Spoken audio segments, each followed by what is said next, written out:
So what if the future of health isn't found in a pill bottle, but in a frequency? Today, we're diving into a pretty radical idea, one that bridges ancient wisdom with modern physics. It suggests that our own energy could be the most powerful medicine we have. Let's get into it. Okay, so it all kind of starts with this really powerful and, let's be honest, pretty mysterious quote that's often tied to Albert Einstein. For a long time, it's just been this intriguing thought, right? But what does it actually mean in practice? How could frequencies possibly be medicine?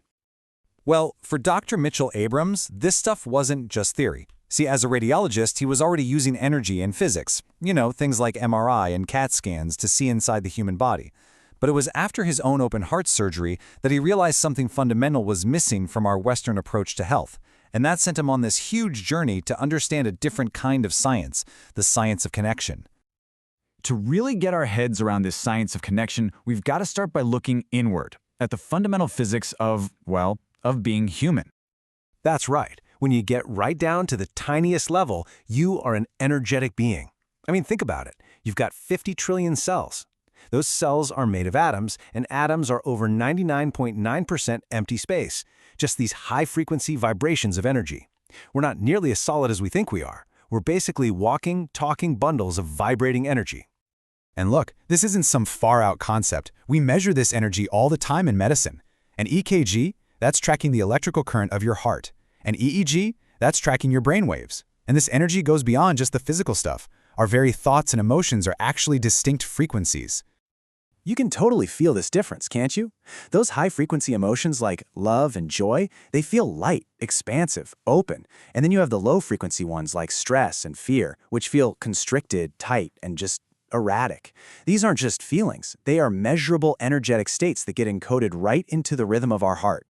The key metric here is something called heart rate variability, or HRV. Now, this isn't just your heart rate. It's the tiny little variations in time between each beat. When you feel things like love or compassion, those intervals become super rhythmic and smooth. But when you're stressed, they become chaotic and jagged. HRV literally gives us a direct window into our emotional and energetic state. Okay, so if our emotions can create chaotic energy, can they also create harmony? This brings us to this central, powerful idea of coherence. Here's a great way to think about it. Picture yourself at the symphony before the show starts. All the musicians are on stage, each one playing their own little thing, warming up their instruments. What you hear isn't music. It's just a jumble of incoherent noise. That's kind of what our body's systems can be like when we're stressed out. But then, the conductor steps up, raises the baton, and in an instant, that chaos transforms into a beautiful, coherent piece of music. In the symphony of your body, your heart is that conductor. It sets the rhythm that brings everything else into harmony. And that state is called coherence. It's when your heart, your mind, and your emotions are all energetically aligned and in sync. When your heart creates that smooth, rhythmic signal, it literally pulls your brainwaves into the very same pattern. This process is called entrainment, and it creates this amazing feedback loop where your heart and your brain just amplify each other's strength. And the effects? They're absolutely stunning. Get this, when high school students were taught techniques to get into this state, their math scores on college prep exams jumped by 73%. When your systems are aligned, your brain just works better. You go from that mind-blank anxiety to being totally in the zone. And it's not just our minds. Pioneering research by Dr. John Kabat-Zinn found that patients with psoriasis, which is an inflammatory skin condition, healed 4 times faster when they used mind-based techniques to create this internal harmony. Coherence puts your body into the absolute best state for healing. And this isn't just some temporary feeling. It leads to lasting physical changes in your brain. It's the principle of neuroplasticity. Like a muscle, the more you practice getting into coherence, the stronger that connection gets. Researchers at Harvard have even shown it physically changes your brain.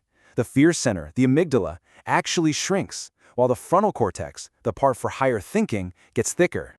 So coherence can transform our internal world. But what if that energy doesn't just stop at our skin? Let's explore how our personal frequency can actually influence the world and the people all around us. Your heart is the biggest source of bioenergy in your body.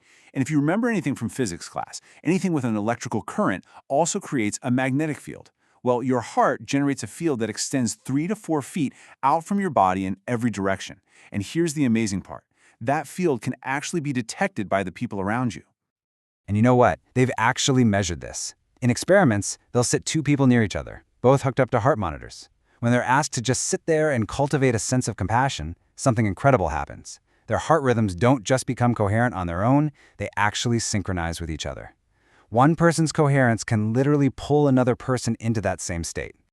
The implications of this for medicine, they are huge. Studies are showing that when you create this kind of compassionate, energetic connection between people, pain perception can drop by 50%. Another study found that just one pre-op visit focused on connection led to 50% less opioid use after surgery. That's incredible. This isn't just about healthcare either. Businesses are really starting to catch on. When teams learn to operate in a state of collective coherence, you see productivity and creative problem-solving go way up, while healthcare costs go down. It just creates an environment where everyone is operating at their peak potential together. All of this points to a really profound truth. We are designed to be connected. And what if that pattern of connection, that very rhythm of coherence we can create inside of us, is actually just echoing a pattern that exists all around us, throughout the entire universe? Leonardo da Vinci understood this centuries ago. He told us to learn how to see the hidden connections that weave through all of nature.